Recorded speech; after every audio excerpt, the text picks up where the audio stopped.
You are now rocking with that dude Pascal. When it comes to David and Celeste, remember, Celeste Rivas's remains were found in the front trunk of a Tesla. All right. That Tesla belongs to this man with the hair, David. Okay. And a lot of people have been wanting to know what the hell is going on. Police have not been saying anything. We haven't heard a damn thing from police. But now we got private eyes that have been doing their due diligence and getting the information, getting as much information as they can. And yes, okay, Desiree, this story in this case is absolutely insane. It makes no earthly sense, okay?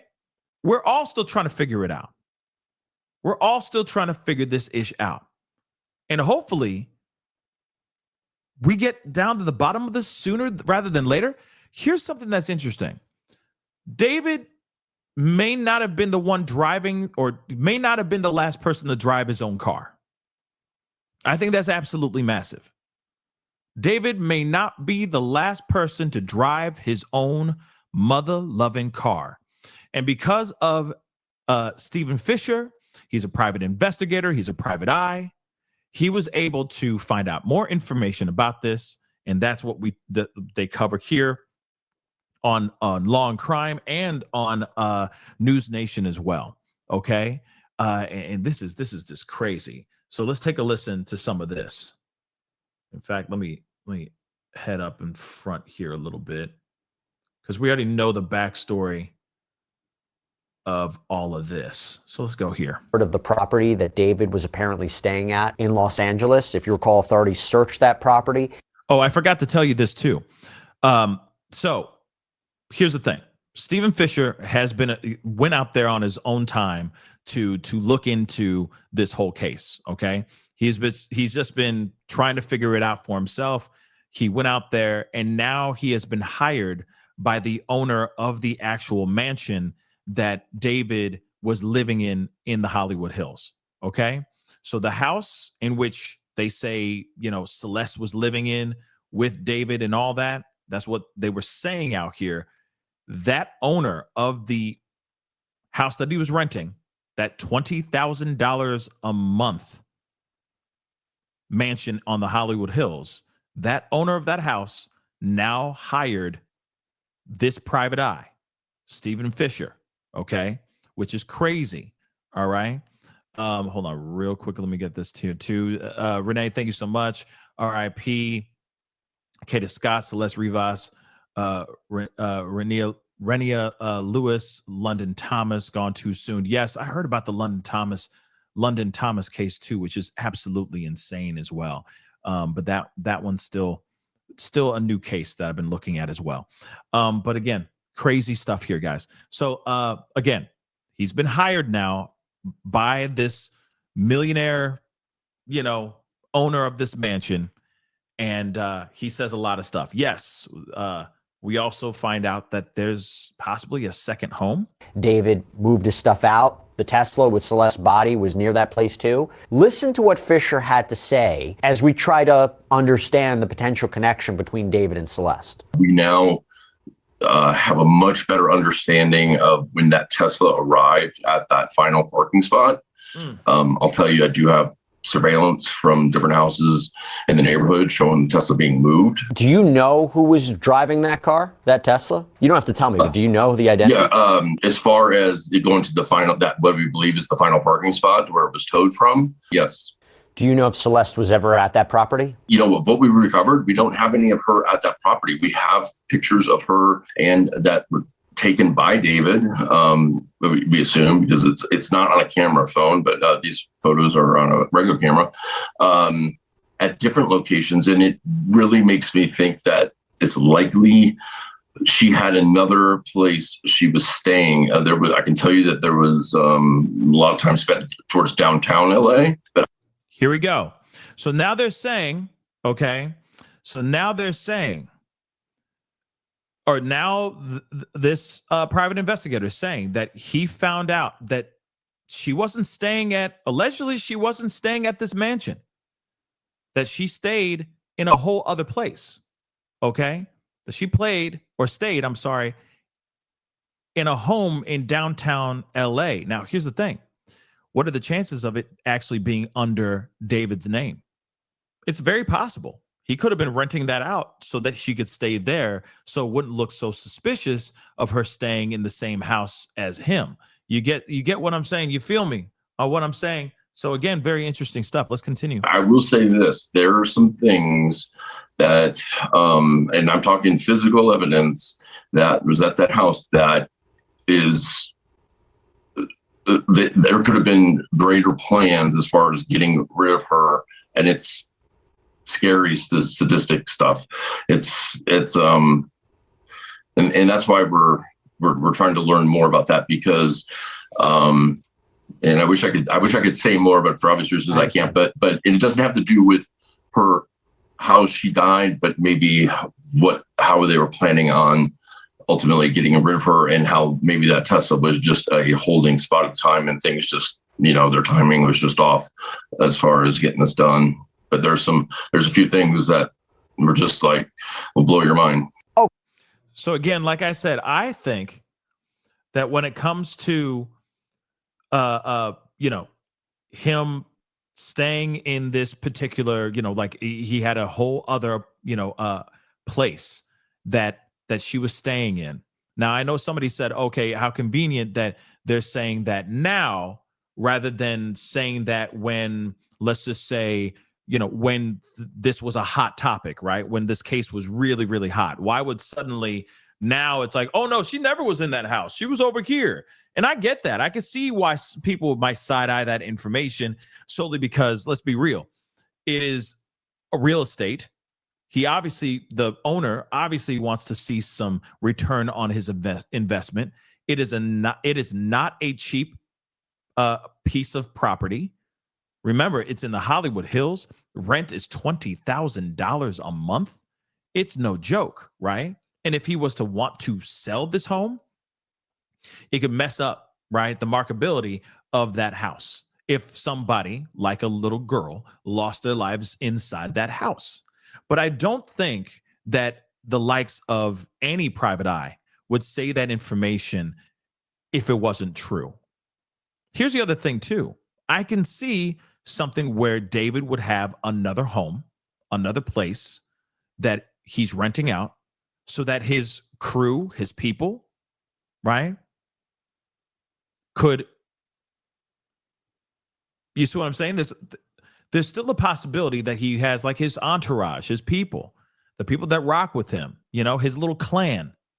It's very simple for him to go, okay, let me get another property, have y'all stay there. And then she could stay there too. Why would she? Think about it. Her staying there, it would make sense if she was to stay there and not at the mansion in the Hollywood Hills. Because clearly what he was doing with her was criminal anyway. Let's be real. But also he's like, okay, this is a spot that she could stay at. And people won't be looking at me, side-eyeing me, because she's not at my home. She's at the other spot with the other people. You got to remember, it could be like I'm in the Hollywood Hills doing my thing, but here's the other spot, which is not very far from the Hollywood Hills spot, that is like a party house. We can go over there and kick it, blah, blah, blah. You see what I'm saying? And yes, Sarah Shields, there's a possibility that he was straight up hiding her. Real talk. It could very well be a situation where he was just straight up hiding her. That is very much a possibility. Okay? Because you got to remember, this particular person was not of age, and he was. So I could see him being like, okay, put her over there. Also, remember, she's also somebody who's been running away a bunch from her home. Parents, I'm sure at first were looking for her, trying to find her. They found her in the Hollywood Hills in the past. So maybe he was like, nah, I'm taking her to another spot down the street so that if they keep coming to me, I'll be like, she's not here, because it's the truth. She ain't here. I don't know where she is, which would be a lie, but you know what I'm saying. She's not here. She's 10 minutes down the road. So that if he ever has meetings, if he has anything of that stuff, anything of that sort going on, people aren't side-eyeing him, thinking that he's some nasty mother lover, right? But the fact that they said, hey, he has another property somewhere else, to me, says a lot. Okay? Now, we got to go over to Banfield, because she talked about this as well, bringing Stephen Fisher onto the show as well. Hold on real quick. Phantomus, thank you so much for the love. I appreciate it. Did the police seize his Discord or go to server to look for deleted messages? Maybe we will find a timeline. Why is that still off limits? That's a good question. I don't know, right? But that is something that I think a lot of us are still trying to figure out. Like, hey, why haven't they looked into any of that? Why haven't they seized everything? Laptops, computers, etc., everything. It's wild that this guy is still free. Again, this guy is still free right now. It doesn't make sense. It doesn't.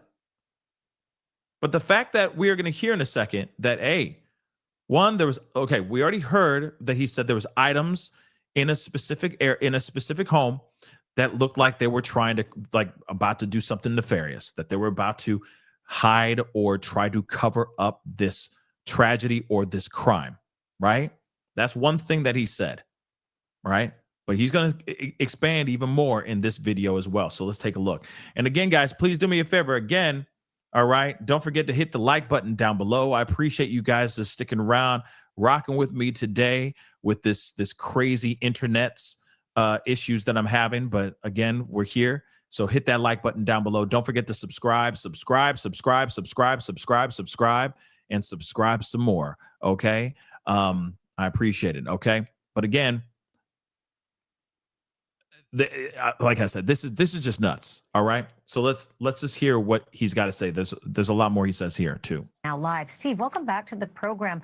How certain are you that this video of the car driving away from David's mansion is the last time it drove and ended up at the spot where it was abandoned, likely with that body inside?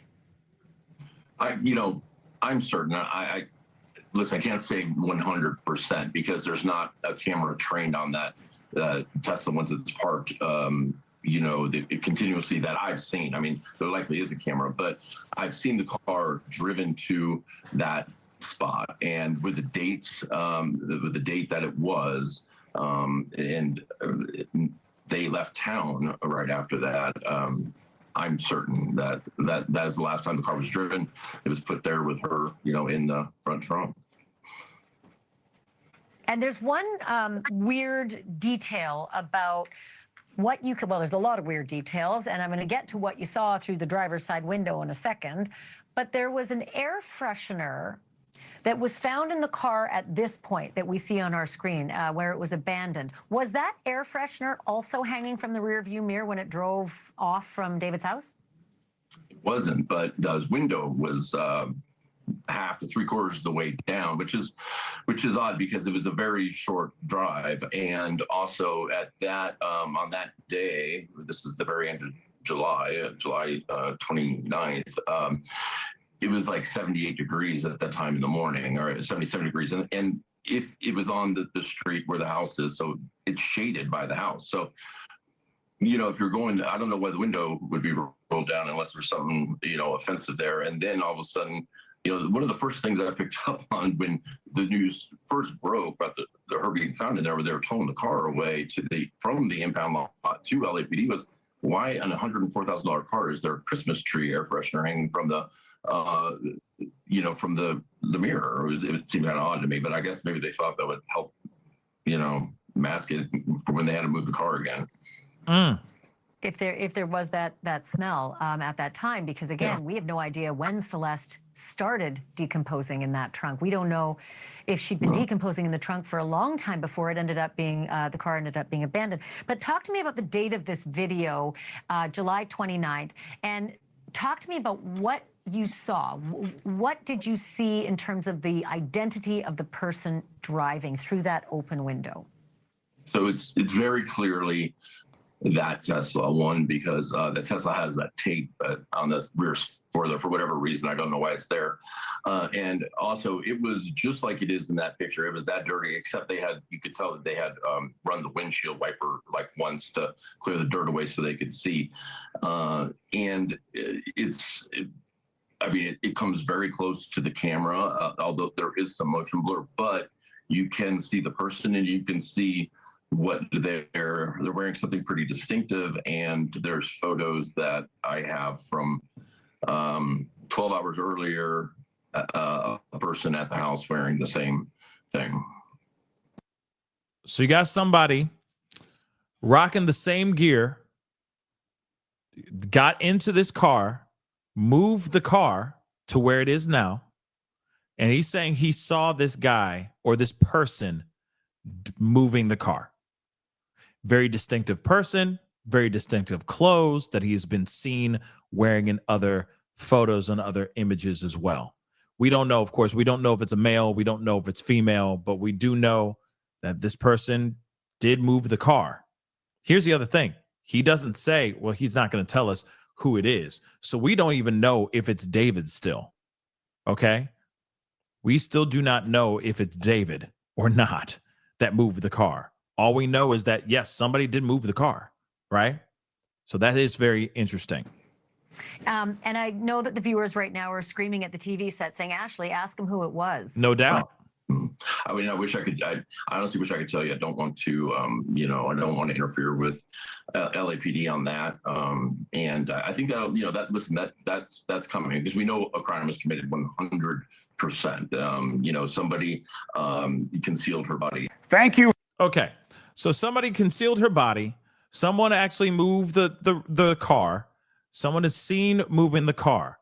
He also said that there were things inside the home that were very questionable because, let's be real, he said that there are items that you can see like someone was was planning on doing something with the remains, but maybe things happened, timeline changed, etc., or they had a change of heart, got scared, anything, right?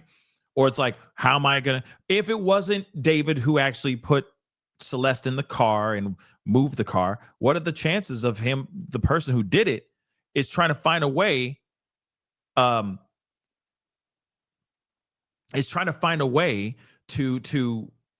jump in and get the keys to the car again? Think about that. What if it was a friend of his, of David's, and he put the body in the car, and it was because he had a random opportunity to get the car? But here's the other thing too, though, which makes no sense. If you really think about it, hold on, hear me out. Because during this alleged time, this David was not on tour yet around this specific time. So if the car was moved, he would have to have known the car was moved. And wouldn't he ask the question, why, if it was somebody else who moved his car, wouldn't that person who owns the car be like, yo, why did you move my car, bro? No, it was in the garage. Why did you put it out in the street? Like, there's got to be a logical explanation on why the car was moved out there, right? Aside from something sinister. And if it wasn't him that moved the car, there would have to be a logical explanation to David on why the car was being moved. Think about that for a second, guys. I for damn sure am not going to go a whole day without asking a person, hey man, why did you move my car? Why is it on the street? It was in the garage here, or it was in the driveway of this multi-million-dollar home that I'm living in. Why did you move my car, bro? There'd have to be some logical explanation behind that. Then also on top of that, let's not forget, then the car after that does not move at all. Don't you think that a little odd? After all that, car just sits there and does not move. Why?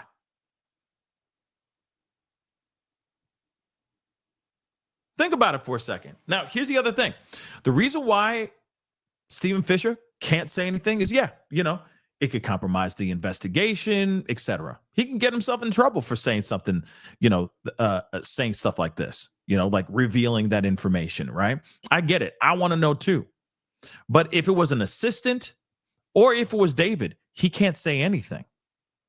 But here's the other thing too. If it was David that actually moved the car, wouldn't he be brought in already? If they have that footage, wouldn't they bring him in? But here's the other thing too, that damn, see, brain, wheels spinning. If they weren't going to do it, if they don't turn him in, why aren't they bringing anybody else in? Because I know there's been a lot of people talking about Neo, the Asian, and all that as well. Okay, his assistant / best friend, maybe his buddy. Okay, if you get what I'm saying. There's been a lot of theories going on with Neo, the Asian. Now, and that's how he go. That's his name. That's like how he goes by, Neo. Okay. Now, if Neo had something to do with this, you'd think that he would be brought in by now too, right? He'd be prime suspect, number one. Same thing with David. But nobody's been arrested. Nobody's been arrested. Nobody's been detained. Nothing. Okay? Yeah, and that's what I'm saying. Like, there's been rumor about Neo. There's been rumors about bodyguards. There's been rumors all day long. There was a rumor that she was pregnant, remember? That's been debunked. So again, like I said, it is interesting that he's saying, at least Stephen Fisher is sitting here going, hey, I saw the person who drove the car. Can't tell you who it is, but I saw who drove the car. Police, I'm sure, have that same footage. Still doesn't mean admission of guilt. Still does not mean smoking gun evidence. It just means somebody moved the car. Remember, what are the chances of whoever moved the car had no idea that Celeste was in the front trunk? Think about that for a second. Think about that for a second. Hey, man, can you move my car real quick? Yeah, bet. Say less, bro. Where do you want me to park it? Just park it down the street real quick for me. All right, bet. Unbeknownst to him or them, they're jumping in a car that has the remains of a girl in the front trunk. That's possible too.